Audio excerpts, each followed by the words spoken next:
It is Wednesday. It is the 16th of April. I'm Monita Rajpal. You're watching CNN News Center live from Hong Kong. Our top stories today. As the sun sets in Seoul and darkness creeps in, the race to find passengers in the freezing waters off South Korea is ever more pressing. Rescue crews continue to scour the area where a passenger ferry sank in the hopes of finding and pulling people from the doomed ship alive. The government says at least 4 people have died, but there are fears for hundreds of others. An official says there were 459 people on board, and at the moment, more than 290 are still missing. Most of those on board were about the other students in our rooms. And there were more than 300 students from a high school in Seoul that were on board that ship. It left from the nearby port of Incheon. The boat regularly travels to the resort island of Jeju. It's considered the Hawaii of Korea. The trip normally takes about 13.5 hours. CNN's Paula HANCOCKS, she joins us now live. So, Paula, give us an idea now of how rescue operations and where they stand right now. Well, Monita, I'm just outside Jindo Auditorium, which is basically... Paula, thank you very much for that. Paula HANCOCKS there live for us from Jindo in South Korea. Well, there had been reports of fog in the area at the time that this ferry had sent out a distress signal. Let's get a little bit more information about that from CNN's Maya Ramos, who joins us now from the World Weather Center. Maya, what more do we know about the weather at the time and the weather now? Yeah, there are reports that there was some fog in the early morning hours, and that's not unusual for this time of year to see fog form in these areas, especially when you have relatively calm weather. Mari, thank you very much for that. Let's take you to Ukraine now, where armored vehicles have been seen entering towns in the east of the country. Ukraine's defense ministry says 2 of its soldiers were taken hostage Tuesday by extremists near the town of Krasnylok. And in Donetsk, armed protesters continue barricading government buildings. Well, we are following reports of Russian-flagged armored personnel carriers moving in eastern Ukraine. CNN's Nick Payton-Walsh joins us now from Slavyansk with more. Nick, what are you seeing?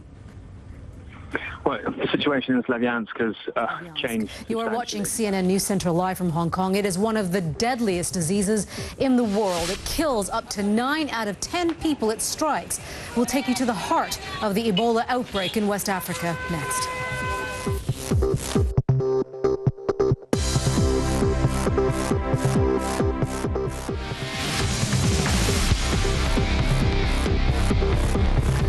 You are watching CNN News Center live from Hong Kong. Hello, everyone. I'm Monita Rajpal. An unmanned mini-submarine is back in the water for a 3rd time in the hunt for the missing Malaysia Airlines plane. On its 2nd dive earlier today, it resurfaced after encountering a technical hitch. The judge, in another story that we're following this hour, the judge has decided the trial of Oscar Pistorius will be postponed until May 5th after Thursday's session. The athlete who is accused of murdering his girlfriend Reba Steenkamp. The West African nation of Guinea has become the latest battleground for Ebola. The deadly virus has killed at least 112 people in just the past 3 weeks.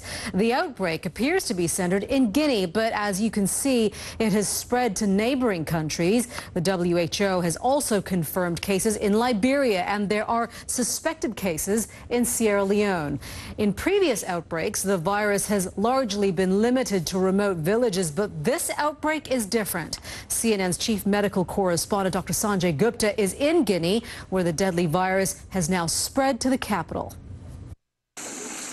You're about to go inside an isolation ward in Guinea. There's a reason you may not have seen images like this before. These patients a nightmare situation is underway for hundreds of schoolgirls in northeastern Nigeria. Gunmen stormed the girls' boarding school in the city of Chibok. They kidnapped as many as 200 students. Only about a dozen got away. It's believed the kidnappers belong to the Islamist militant group Boko Haram.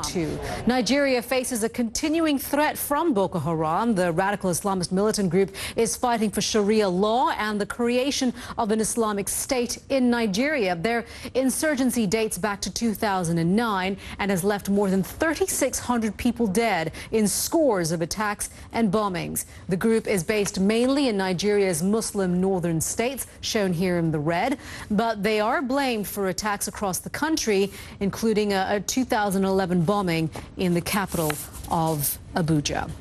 You're watching CNN News Center live from Hong Kong. We'll be right back.